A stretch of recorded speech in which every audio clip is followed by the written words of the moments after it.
है कि जब अगर बारिश हो रही है, भाई साहब जूते पहन के तो आप आ ही नहीं सकते, पैंट ऊपर करके आना पड़ेगा। यहाँ यही की बात हम नहीं कर रहे हैं। इस गली से अगर आप आ रहे हो ना, पैंट पहन के नहीं आ पाओगे, कम से कम घुटने तक तो उठाना पड़ेगा। भाई साहब मोहल्ला क्लिनिक तो है, लेकिन दवाई नहीं होती है उनके पास, बाहर का रेफर करेंगे, जाओ करा लियो।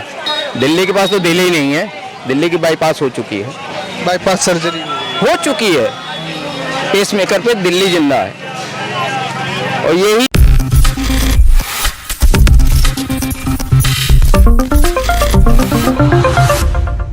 नमस्कार, आप देख रहे हैं नेक्स्ट 9 न्यूज़। मैं तुषार आपके साथ। 2023 में विधानसभा चुनाव, 2024 में लोकसभा चुनाव, तमाम 5 राज्यों में 2023 के अंत में विधानसभा चुनाव होने हैं। मध्य प्रदेश, छत्तीसगढ़, तेलंगाना, राजस्थान, मिजोरम।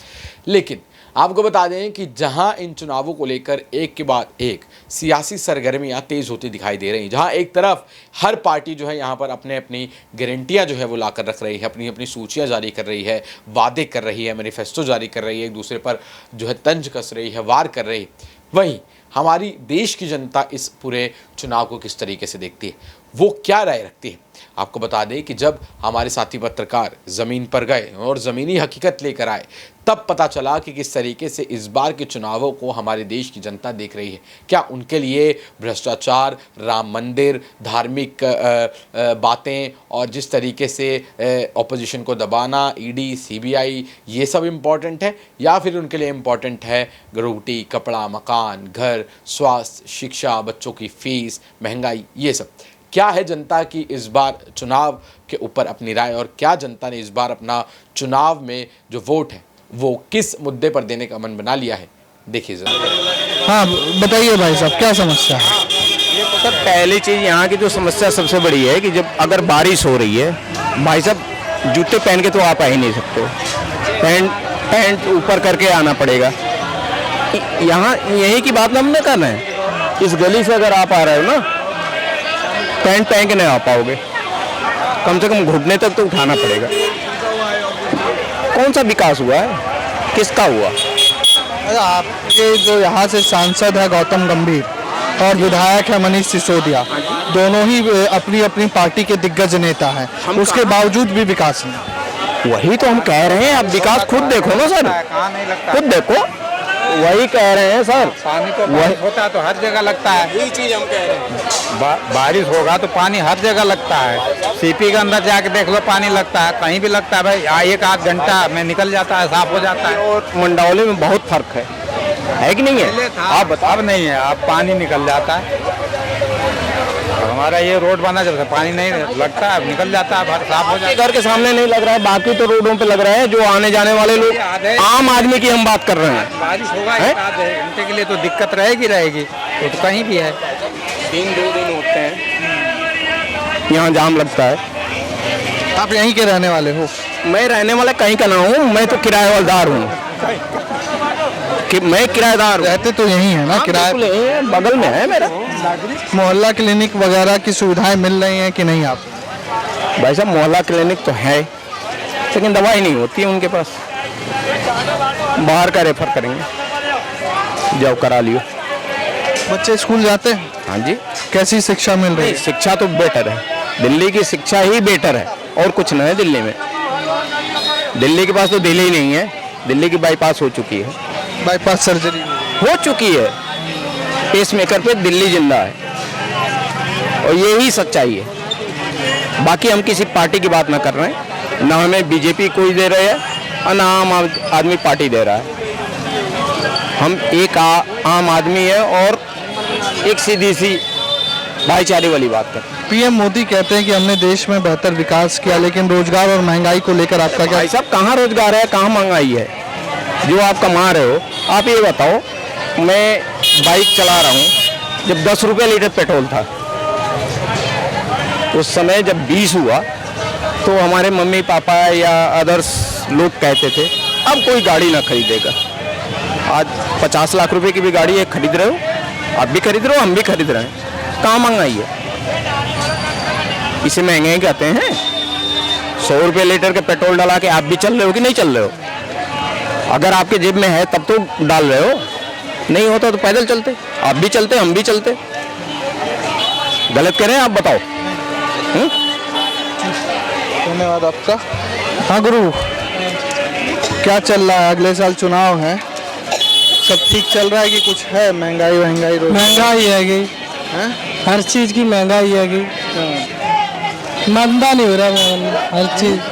तो देखा आपने किस तरीके से यहाँ पर जनता यही कहती हुई नजर आ रही है कि यहाँ पर मूलभूत आवश्यकताएं जो हैं इंसान की वो सबसे पहले पूरी होनी बहुत ज़रूरी है, उसके बाद ये सारी चीज़ें।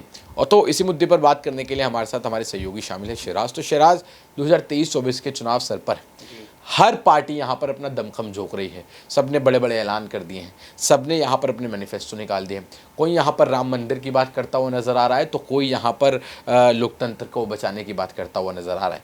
आप इस मुद्दे को किस तरीके से देख रहे हैं? क्योंकि जनता की अगर जाने, और जनता की अभी हमने अपने दर्शकों को भी दिखाया कि जनता को यहाँ पर ज़मीनी हकीकत जो है, यानी कि ज़मीनी मुद्दे जो हैं उन पर ज़्यादा काम चाहिए, यानी कि सड़क सही से बनी होनी चाहिए, घर में पानी साफ़ चाहिए, बच्चों की स्कूल की फ़ीस कम होनी चाहिए, महंगाई ज़्यादा नहीं होनी चाहिए, बिजली का बिल जो है वो कम आना चाहिए, स्वास्थ्य होना चाहिए, रोटी अच्छी खानी है उनको। मतलब जिस तरीके से ये पूरे की पूरी बेसिक चीज़ें हैं, इस पर जनता की राय है। लेकिन क्या हम ये देखते हैं कि जब भाषण होते हैं इन चीज़ों पे हमें कम ही भाषण सुनाई देते हैं, लेकिन सबसे ज़्यादा एक दूसरी पार्टी को ख़त्म करने के लिए यहाँ पर भाषण होते हुए दिखाई देते हैं। तो किस तरीके से आप इन चुनावी माहौल को इस वक्त देख रहे हैं? देखिए, अभी देश में जो है लोकसभा चुनाव है और अभी विधानसभा चुनाव है, कुछ ही दिनों में अभी स्टार्ट होने वाले हैं।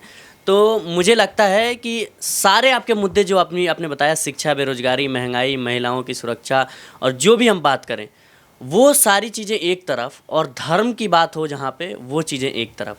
क्योंकि बीजेपी का जो एजेंडा है ये मेरे वर्ड्स नहीं है, ये तो विपक्ष का है, और ये कई जो हम ग्राउंड पे गए उनके भी लोगों के दावे हैं कि सारी चीज़ें जो महंगाई बेरोज़गारी उठती है, लेकिन जहाँ पे लोगों की धर्म की बात आती है, आपको भी पता होगा तुषार कि हमारे देश के लोग जो हैं वो काफ़ी इमोशनल होते हैं, और जहाँ पे धर्म की और इन चीज़ों की बात आती है तो लोग एक दूसरे से जुड़ा हुआ महसूस करते हैं। और जनता के मन में ये भाव बैठा दिया गया है कि अगर बीजेपी सरकार है, मोदी सरकार है, तभी जो है इस देश में जो है एक सामाजिक एक समुदाय जो है वो सुरक्षित है, वरना फिर इस देश में आतंकी होगा, अत्याचार होगा।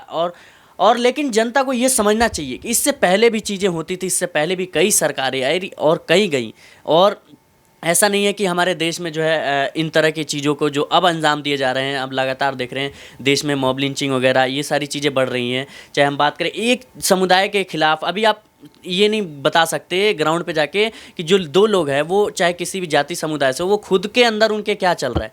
हम लगातार देखते हैं कि एक पार्टी को लेकर शादियां टूट जाती हैं, अगर सामने वाली ओपोजिशन की पार्टी जो है मोदी को सपोर्ट करती है और सामने वाली जो कांग्रेस की, तो इतना बड़ा जो लोगों के मन में जहर है। आपको शिराज क्या लगता है कि जिस तरीके से धर्म का ये मुद्दा उठाया जा रहा है, जाति का मुद्दा उठाया जा रहा है, क्या ये मुद्दे इसलिए उठाए जा रहे हैं ताकि जो असली के मुद्दे हैं, जिसको जनता से सीधा फर्क पड़ता है, उसको दबाया जा सके?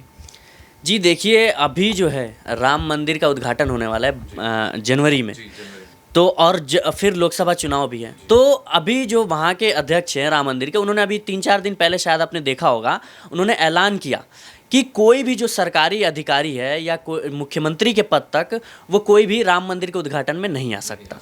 लेकिन उन्होंने ये नहीं कहा, उन्होंने सिर्फ ये कहा कि सरकारी आदमी, लेकिन उन्होंने ये नहीं कहा कि प्रधानमंत्री नहीं आ सकते। इसका मतलब ये सारा जो खेल है वो उद्घाटन में जो है, जैसे हमने देखा संसद का जो उद्घाटन था, पूरा फोकस जो है नरेंद्र मोदी, प्रधानमंत्री नरेंद्र मोदी पे था। और जो ये चीज़ें होंगी जब राम मंदिर का उद्घाटन होगा तो प्रधानमंत्री पे ही पूरा फोकस रहेगा कैमरे की, और जितने भी मेन स्ट्रीम मीडिया है, चाहे और भी जितने भी चीज़ें सोशल मीडिया है, वो पूरे हर जगह मोदी मोदी, प्रधानमंत्री मोदी, और लोगों के मन में ये भाव बैठाया जाएगा कि हाँ बहुत बड़ा जो कार्य है वो कर दिया है भारत की सरकार ने।